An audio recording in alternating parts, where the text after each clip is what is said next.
Magandang araw mga kasisi! Ako'y lubos na nagagalak na makasama kayo sa ating makasaysayang paglalakbay ngayong araw.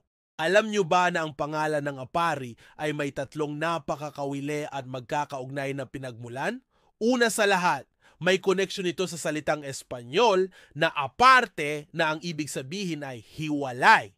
Noong 1680, ang Apari ay humiwalay sa mga karatig bayan ng Kamalanyugan at Bugay. Ang mga Espanyol sa kanilang pagmamasid ay tinawag ang lugar na aparte hanggang sa ito'y naging apari.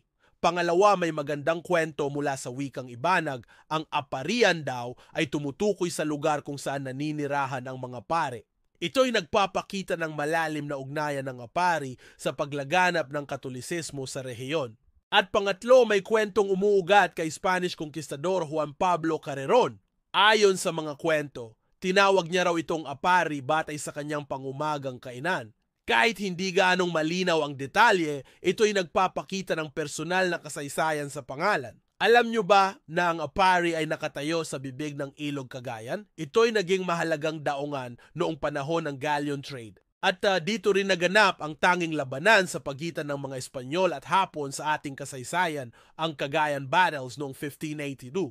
Kung titingnan natin, ang pangalan ng Apari ay hindi lang simpleng tawag.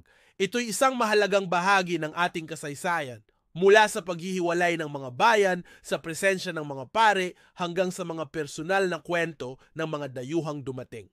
Wala sa pakikinig mga kasisi. Kung sa gustuhan nyo ang ating makasaysayang kwentuhan ngayong araw, huwag kalimutang mag-like, mag-subscribe at i-share ang video na ito.